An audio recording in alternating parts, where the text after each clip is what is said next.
Walking stones sounds like a joke someone would make on a long train ride across Siberia, when the windows have turned into black mirrors and people reach for stories just to pass the time. Rocks that crawl at night. Stones that refuse to stay where geology put them. The sort of thing you tell new arrivals to make them walk a little faster in the dark. It should not be a line in an official file. It definitely should not be on the same kind of paper used for missile tests and counterintelligence reports.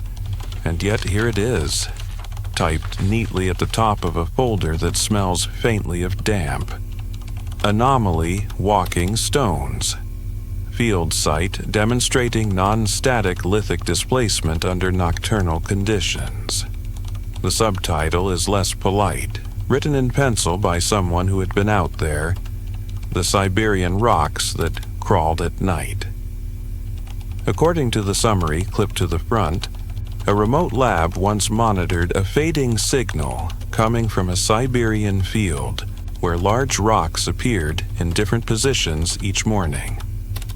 An anomaly emerged in the seismic readings, followed by unusual reactions across nighttime observation logs. Moments later, a strange shift passed through the final records, and the whole thing was quietly pushed into the category of things better forgotten. You can tell, from the tone of the surviving reports, that no one involved started out believing any of this. They were practical people. Their world was concrete, snow, fuel calculations, production quotas. Stones did not move unless something pushed them. That is the ground you stand on. Everything else is negotiable. The first pages are older than the lab itself. Before there were seismographs and night vision cameras, there were just men out on exercises in winter, walking under a sky so clear it looked like it could cut you. Somewhere beyond the last village, beyond the last lamp, there was a patch of ground that local conscripts disliked more than they were willing to admit. They called it the field, as if all fields were not equal. A shallow rise in the terrain, flattened by old glacial action, dotted with rounded boulders. Nothing dramatic, no cliffs, no deep ravines. Just a skin of snow in winter, dry moss and thin grass in summer, and those stones scattered across it like the pieces of a game no one remembered how to play. The earliest mention in the file is a brief note appended to a training incident report. Patrol Unit B reports difficulty in navigation across designated field area. It reads, landmarks, isolated rocks, not matching positions marked on map sketch from previous exercise. Possible error in initial sketching. Recommend revisiting area for updated survey. There were no photographs then, just hand-drawn maps. If a soldier put a rock a few meters off where it actually sat, the next group would curse his carelessness and redraw it. Nobody would think to file an anomaly report, not for a stone. Yet the complaints accumulated. The same officer, returning to the field months later with his unit, found his own pencil marks unreliable. That is when irritation becomes curiosity. A second note appears, a little more agitated. On inspection, notable discrepancy between prior survey and current layout of boulders. Large stone previously described as triangular with flat top now lies closer to northern tree line than indicated. Distance error exceeds plausible cartographic inaccuracy given scale and reference points. No evidence of recent vehicle tracks or earthworks. Ground frozen solid, awaiting further instructions. Those instructions, when they came, were predictable. Measure properly. Bring instruments this time. Do not blame the map when the problem may be your own sense of direction. A small team returned with better compasses, stakes, tape measures. They marked distances from multiple fixed points.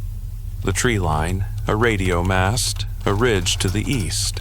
They hammered numbered plaques into the frozen soil in front of the larger stones, recorded their bearings and distances, and went home satisfied that whatever had been bothering them would be sorted out next time. The next time was a few weeks later, after a cycle of weather had warmed the surface, then hardened it again. Snow, thaw, refreeze. The kind of shifting skin that makes footprints vanish. One of the surveyors, an older non-commissioned officer whose handwriting fills half the early file, describes the return like this. We approached the field at first light. The stakes were where we had left them, though some leaned. The numbers on the plaques were legible. At first glance, nothing appeared different. But when we walked up to stone 3, which is the one with the flat top, it was obvious it had moved. Not rolled, not slid. It sat at a slightly different angle, as if someone had lifted it and put it down again a few paces farther away. The snow around its base was unbroken, no marks. He underlines that last part twice, no marks. Stones its size do not float. They do not hop. They sit and they sink, and if anything disturbs them, there's a trail, a scar, a gouge. Here, the ground around each displaced boulder looked as untouched as if it had been carefully brushed. The officer is careful to admit he might be wrong. He uses every qualifying phrase he knows. Appears inconsistent, to the best of my recollection. Possible error in previous recording. Still, on the same page he lists the measurements. The numbers make their own quiet argument. Discrepancies of 1 or 2 meters, 3 in one case, in directions that do not line up with any slope of the land. Someone in a regional headquarters, reading that report, draws a line under the word discrepancies and writes in the margin, check for frost heave, soil movement, prank. Prank. It is an appealing explanation. Bored soldiers on night duty with jacks and ropes, deciding to move rocks just to see the look on their officer's face. The sort of humor that never really goes out of style. The sort of thing you can punish and forget. The problem is that no one ever admits to it. Not under questioning, not years later in letters, not in the half-drunken confessions that find their way into unofficial notes. And there is another, more practical objection. The largest of the stones weighs several tons by estimation. The equipment required to shift it without leaving tracks would have been loud, obvious, and unavailable to a handful of conscripts. So the prank hypothesis goes into a mental drawer. Not thrown out, not embraced. Just kept nearby, ready to be pulled out whenever the alternative threatens to become real. The lab arrives much later, when the field has already acquired a quiet reputation as a place where compasses are double-checked and maps revised twice. Officially, the facility built near the field is there for seismic monitoring. The area is moderately active geologically, and there is always an interest in what the crust is doing under remote and sparsely populated regions. On paper, they are listening for the deep groans of the earth, not the faint scrape of stones on its surface. Unofficially, someone higher up has decided that if the rocks are going to insist on being difficult, they might as well be watched by professionals. The seismic lab is small, semi-buried, more bunker than building.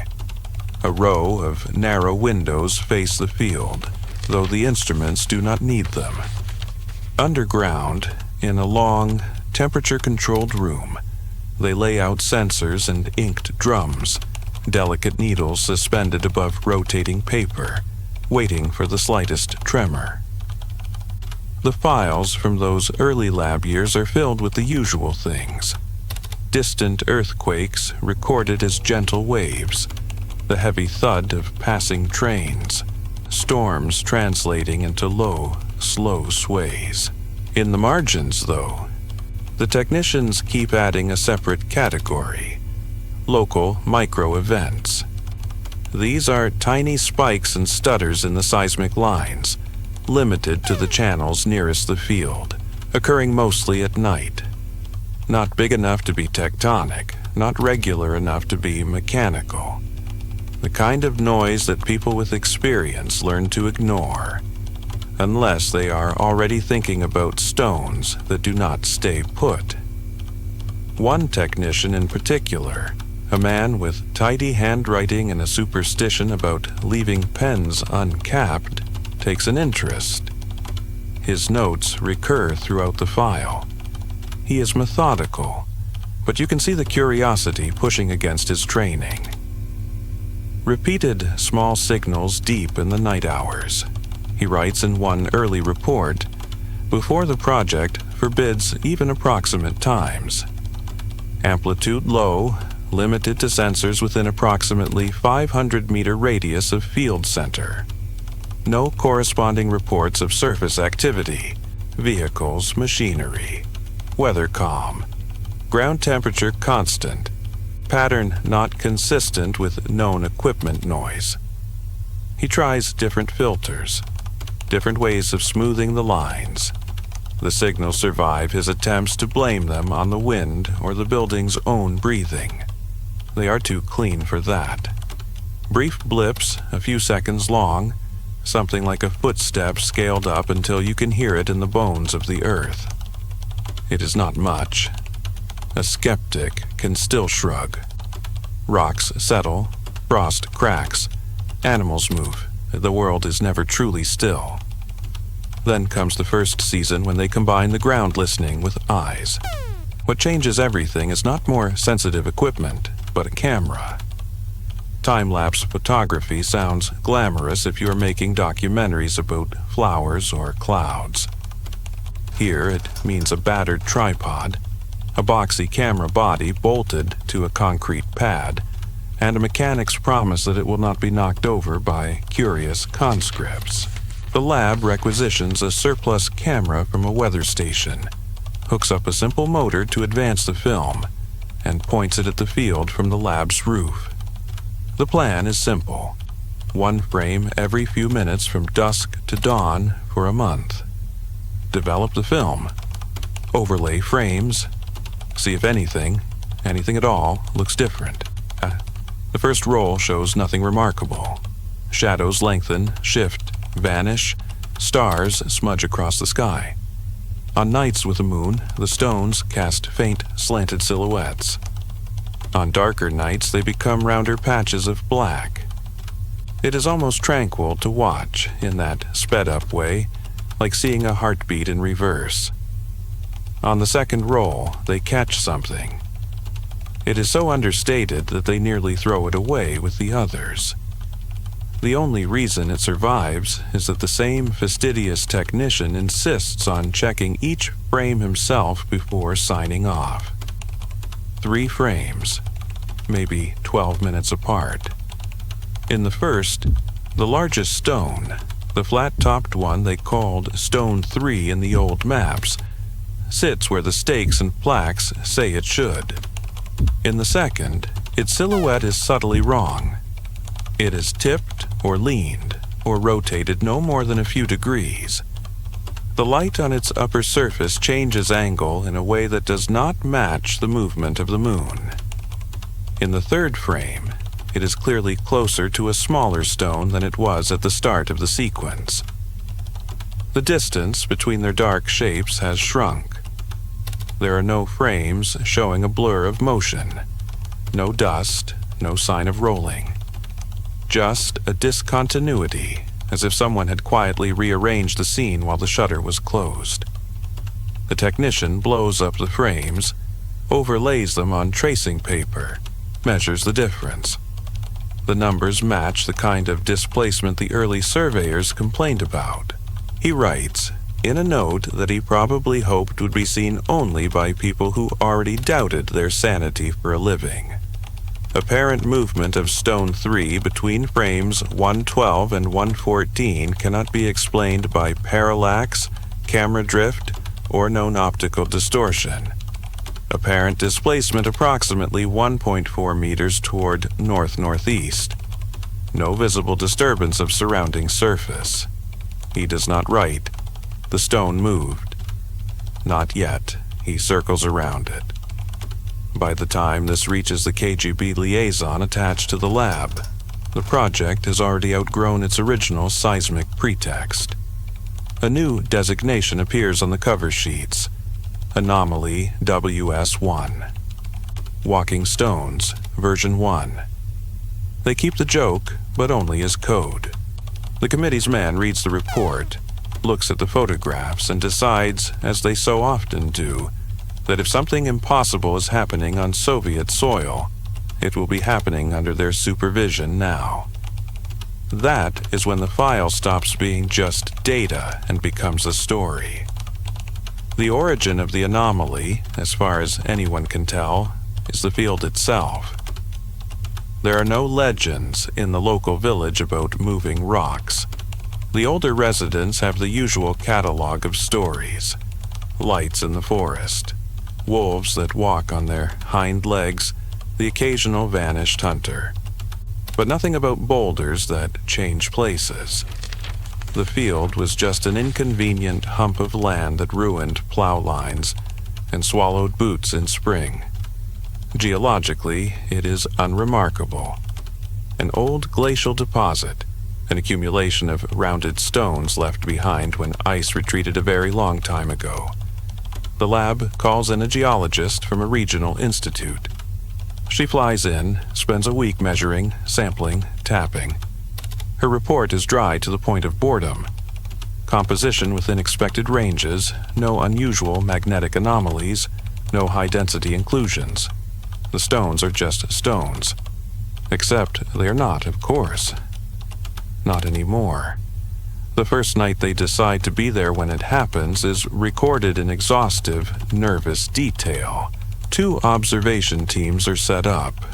One in the lab building, facing the field through narrow windows and watching the camera output. The other in a small hastily assembled shack at the edge of the field itself, half buried against the wind, with slits facing the nearest rocks. They are equipped with night vision goggles, thermometers, a radio link, and an instruction that might as well have been a prayer. Do not leave the shelter once darkness is complete. The anomaly, whatever it is, has so far obliged by only showing itself between dusk and dawn, and never when anyone is standing right next to the stones. That is a mercy and an insult. In the log, one observer in the field shack writes, "Late evening. Stones visible as dark silhouettes against snow. Wind light. Sound of forest to east. Branches, occasional crack. No unusual activity. Later. Noise on perimeter fence reported. Likely fox. Nothing visible in our sector. Later. Noticed a sensation of pressure in ears, similar to altitude change, despite instruments showing stable conditions. Lasts approximately 10 seconds, then fades. Later.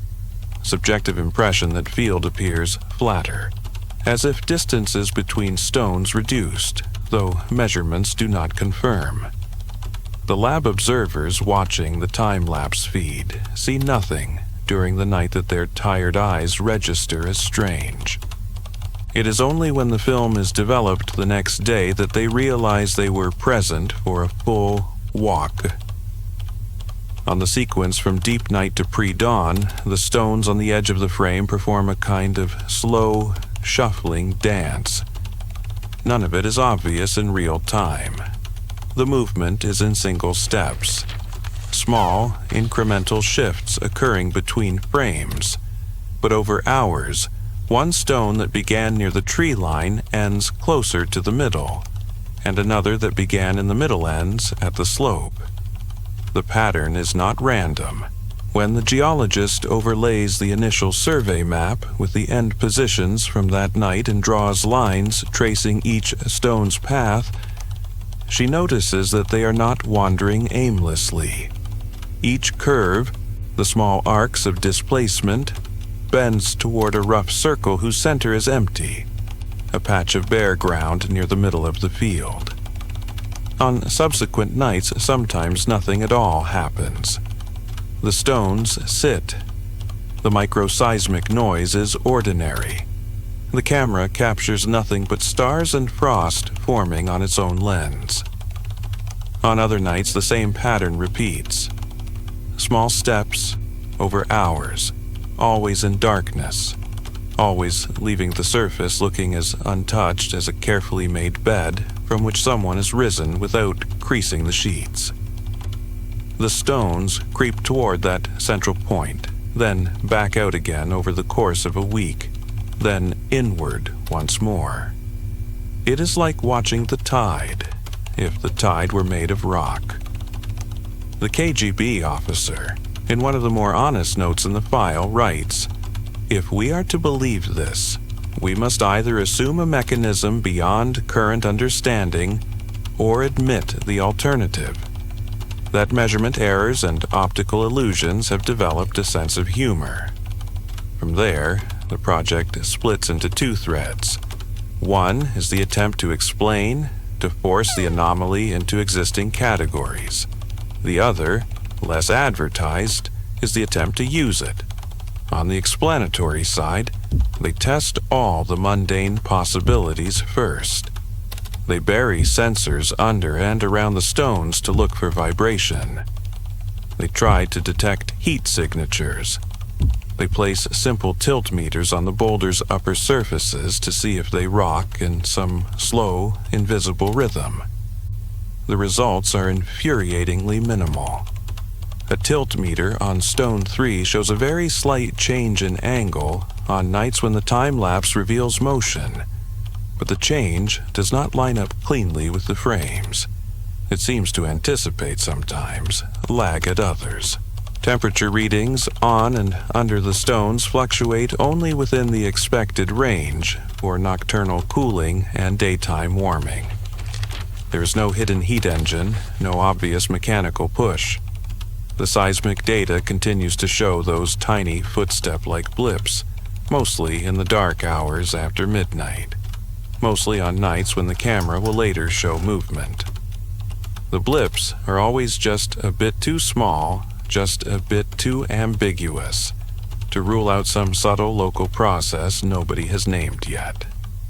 The geologist, asked to give an updated opinion, throws up her hands in the driest possible way on paper. Rocks in periglacial environments can move slowly due to freeze-thaw cycles, soil creep, and other known processes, she writes. However, in such cases, there is always evidence in sediment structure, surface disturbance, and gradual displacement following slope gradients. This site lacks those signatures. Observed displacements are episodic, appear temporally clustered, and sometimes occur against regional gradient. At present, I cannot offer a mechanism that reconciles all observations without violating basic principles of mass movement. She stops short of saying what everyone reading already knows. This should not be happening. On the other side of the split, the KGB takes an interest in the central point, the empty patch toward which the stones lean. If there is a hidden device, a foreign installation, a buried structure, it would likely be under the place all the rocks seem intent on surrounding. One summer, when the snow has withdrawn and the ground has thawed deep enough to dig, they decide to open it. The excavation is not large, a cautious rectangle cut into the middle of the field, just big enough for a backhoe and a few men with shovels to work. They strip away the thin topsoil, revealing the compacted glacial sediment beneath. Layer by layer, they go down, Past stones too small to be of interest, past roots, past an old rusted can that someone tossed there before anyone cared about this place. There is nothing. No buried metal structure, no foreign cable. The ground is exactly what the geologist said it was. Compressed history, icework and pressure, random stones and random alignments. They take samples. They send them to a distant lab. The mineral composition is boring. The only oddity the dig crew reports is not physical. It is subjective and therefore easily mocked.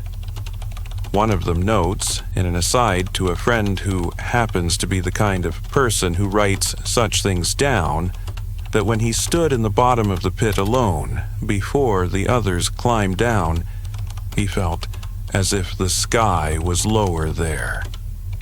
Another says that when he looks up from that spot, the surrounding stones on the field's surface seem, just for a moment, closer than their physical distance would allow. As if they leaned in. Those impressions do not make it into the official report. They live instead in the half-illicit correspondence that blooms around all anomalies. Letters coded as jokes, conversations at the back of mess halls, comments that trail off when the wrong person walks past.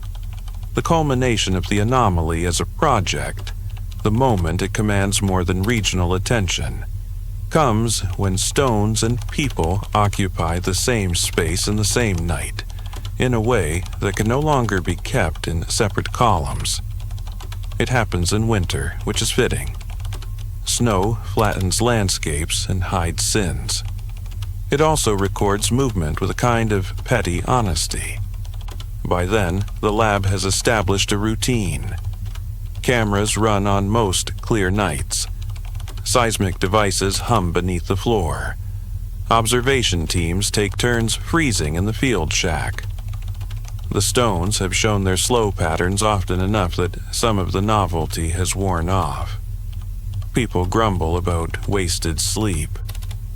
On this particular night, a storm is forecast. Clouds pile up over the mountains by late afternoon, and the wind sharpens.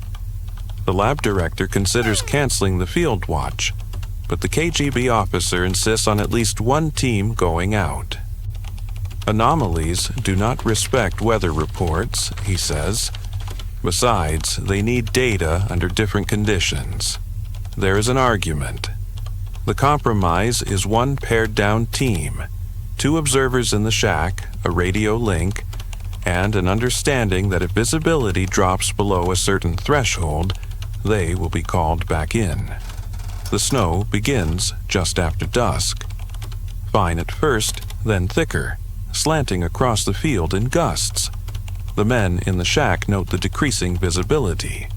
They joke about being whales in a tin can. Outside, the stones become vague bulks, then indistinct humps in a white veil. The seismic lines back in the lab show nothing unusual early on. Just the subtle noise of wind-lifted drifts settling. Around the deep of night, the first of the familiar micro-blips appears, then another, then a series of them, clustered more tightly than usual. The technicians lean closer. They are used to squinting at the paper. Tonight, the lines have teeth. In the shack, one observer, the younger of the 2, writes in the log, "Feels like the ground is breathing, not visible, just a sense when the gusts die. Air in here seems to thicken every few minutes. Maybe imagination." His companion, older, more practical, leaves no such notes. He sits, watching the white moving outside, listening to the radio's occasional hiss. Then the radio cuts. It is not dramatic, no pop, no sudden scream. The background static simply pauses, as if someone has lifted the needle off a record. The small indicator lamp for the field channel in the lab goes from steady green to blank. Temporary interference, someone suggests. The storm, the lines, the antenna. They tap the panel, as if that has ever changed anything. The lab tries to reach the shack on backup channels. No answer. Standard protocol in such cases is to wait a few minutes, then send someone by vehicle to re-establish contact, unless conditions are too bad. The conditions are bad, but not impossible. The KGB officer, watching the seismic lines and not liking what he sees, authorizes a truck. The drive should take 10 minutes at most. The field is close. It takes longer. When the truck crew return to the lab, shaken and snow-caked, there are already more pages of seismic scribble on the machines, and a film in the camera still clicking away, blind to everything but the faint light of the storm. The crew's report is simple and not simple. "We reached the field shack," the driver says. "Door was closed. Snow half up the sides. No light visible. When we opened the door, it was empty, both men gone. Their coats still on hooks, boots missing from their places.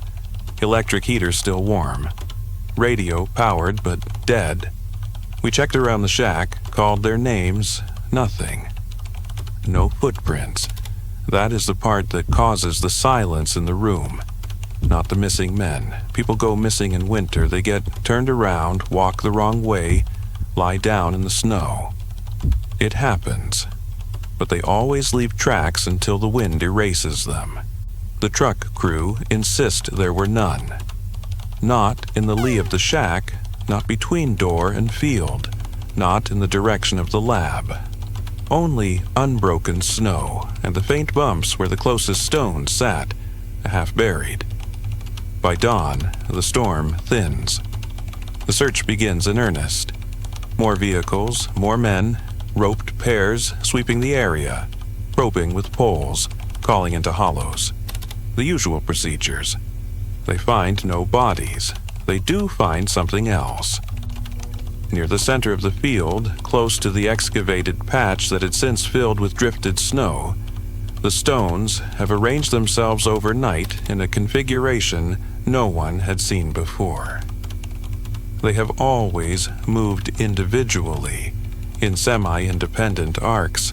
Now, a half dozen of the larger ones form a rough ring, their flat faces turned inward, leaning slightly as if in consultation. The smallest stones fill in gaps between them, a jagged circle in the snow. In the middle of that ring, the snow is oddly low, like the surface of a bed where someone has been sitting for a long time and just stood up. The depression has rounded edges. It does not match the outline of any stone. The searchers walk around the ring cautiously, then break it, stepping over smaller rocks to get to the center. One of them kneels, brushes away powder, expecting ice or maybe the compacted crust of some old drift. Instead, his gloved hand meets bare ground, a patch of exposed soil, dark and oddly dry, despite the night's snowfall. The lab geologist takes a sample later. It shows nothing special. Slightly higher organic content, perhaps, as if something had once decayed there. That is all. Back in the lab, the film from the night is developed. The frames show the shack as a dim rectangle on the edge of the field. Its small window a weak glow when the heater was working, then dark. The snow streaks diagonally across each exposure like static. The stones do what they have done before, but faster. In this sequence, they make larger moves between frames, as if the storm has given them cover. One frame shows an open arc. The next shows stones nearly touching, the ring forming. There are no human figures visible. The gap in the ring, the depression in the snow, is only a deeper shadow, the exposed soil too dark to distinguish from rock at that distance and with that equipment. On the seismic records, the cluster of micro-blips that preceded the radio cut changes texture around that same period. Instead of discrete, footstep-like pulses, the line becomes a low, sustained tremor. like someone humming under their breath and gradually raising the volume. It builds to a small peak, holds, then drops away abruptly. The technicians compare that pattern to known records. The closest match they find, in terms of shape, is not an earthquake or a passing train. It is the data from controlled explosions in a mine hundreds of kilometers away. That kind of sharp build and sudden release. Except here there was no explosion. No sound loud enough to notice over the wind. The official conclusion, the one that makes it into a bland, stamped report, is cautious. 2 personnel missing under severe weather conditions during field observation. No direct evidence links their disappearance to recorded lithic displacements. Recovery efforts unsuccessful. Recommend suspension of in-person night observation pending further review. The unofficial conclusions you can read in what is not written. From that night on, no one is allowed in the field after dusk. Cameras are automated. Sensors are checked by day. The stones move or do not move without witnesses on the ground. The lab, which had been marginal already, begins to feel like a listening post for something everyone is trying very hard not to hear. The strange shift in final records, the abstract mentions, does not refer to the rocks. It refers to the papers themselves. In the weeks after the disappearance, the project files undergo a quiet adjustment. Pages go missing. References to the missing men are excised or rewritten as generic personnel losses. Comparative tables that once showed overlays of stone paths pointing toward the central point are replaced with less suggestive summaries. Someone spends time in that archive room with a blade and a bottle of corrective fluid. You can still see the scars, torn edges where staples used to hold thicker bundles, entries and indexes that no longer match the pages they point to, the kind of surgery that keeps the shape of a body but removes its organs. One of the few unredacted internal memos that survives from this cleanup period is from the same meticulous technician who first noticed the time-lapse discrepancy. It is short. I observe that several original seismograms from dates corresponding to significant displacement events are now logged as lost due to storage damage, he writes. I handled these personally last month and noted no such damage. Additionally, copies of time-lapse frames 112-114 from Roll 2, previously filed under Visual Annex A, are missing without record of transfer. Request clarification.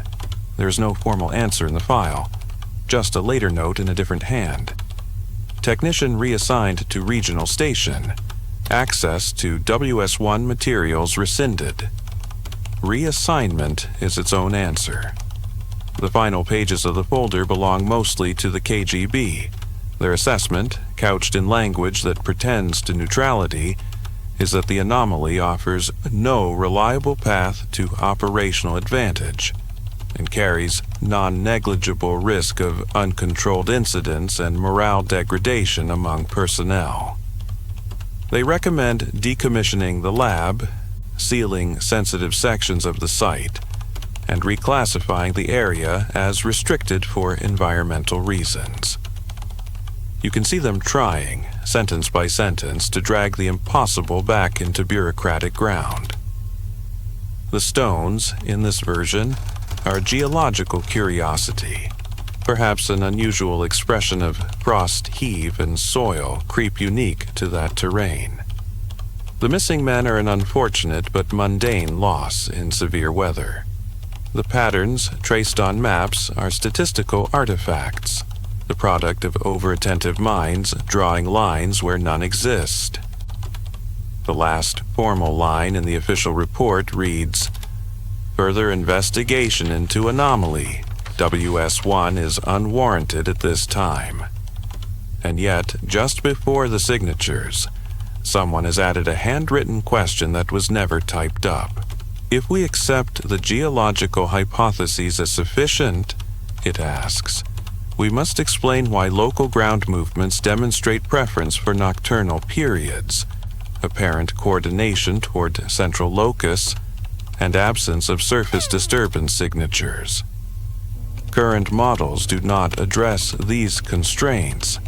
It is a dry way of saying, even our best excuse does not actually fit. After the closure, the field is left to itself. The lab is downgraded, then repurposed. Sensors are removed, not all at once, but in stages, as equipment gets reassigned to more fashionable projects. The building's windows frost over and stay that way. Paper yellowing in cabinets accumulates dust. What the file does not tell you, what it cannot tell you because this kind of thing does not make it onto forms, is what happened in the years after to people who lived near that field. You catch glimpses in unrelated documents. A local hunter writes, in a complaint about lost grazing land, that the stone place feels crowded now, even when no one is there. A school teacher mentions in a letter intercepted and copied for reasons entirely separate, the children dare each other not to blink while walking past the field at dusk because that is when the stones look back. There is also, tucked into the back of the folder, a scrap of lined paper with no header, no signature. Maybe it fell out of another file. Maybe someone put it there on purpose. It reads, I went back once after they shut everything down, not in winter. Summer, when the ground is soft and the air hums with insects. I stood at the edge where the path breaks from the scrub, and I counted the big stones. There were more than I remembered. That is not scientific. People miscount. But what stayed with me was not the number. It was the feeling that they were waiting for the light to go, the way animals watch a trap until it is dark enough to move. I did not walk in. I am not a scientist anymore. I am just someone who knows what was measured here once. As I turned to leave, I felt, just for a second, the same pressure in my ears as in the shack that night, like the air was thickening ahead of a step I did not see. When I dream of that place now, I never see them move. I only ever see the field in the few minutes before dawn, when everything is perfectly still, and I wake with the certainty that if I had waited a little longer, I would have had to redraw the map in my head. The file ends there. Anomaly. Walking Stones does not resolve into a revelation. There is no hidden machine, no buried creature, no grand discovery tacked onto the last page. Just a field in Siberia, a handful of missing people, altered maps, and instruments that stuttered when the earth beneath them refused to behave. It is tempting, reading it, to file it under interesting lies. Misperceptions multiplied by distance and snow, and the human need for patterns. Stones do not walk. That is the kind of sentence you want to be able to say without qualification. But the facts, as thin and edited as they are, do not quite let you close the folder with that kind of finality. Something happened on that ground. Something moved when no one was supposed to be watching. And then, once we began to watch, refused to do so cleanly.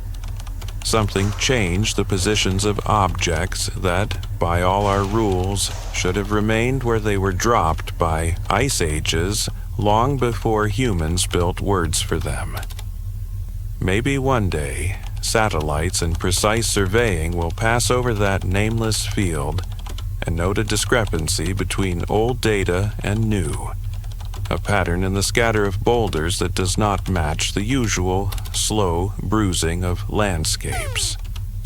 Maybe somebody will shrug and blame bad coordinates. Or maybe they will look at the lines they have drawn and feel that old animal unease, the sense that the ground is not as still as we pretend. For now, the record is what it is, quiet, incomplete, edged with erasures, a story of rocks that crawled at night, told reluctantly by people who wished they had better words for what they saw than the ones they were allowed to use. You can close the file and tell yourself that nothing in it matters, that stones still sit where geology put them, that the maps in your head do not redraw themselves in your sleep, or you can remember the next time you walk across an empty field in the dark and catch yourself glancing back at a shape you swear was not there before. That somewhere in a cabinet like this there is proof that once, officially, briefly, the ground itself was treated as a suspect.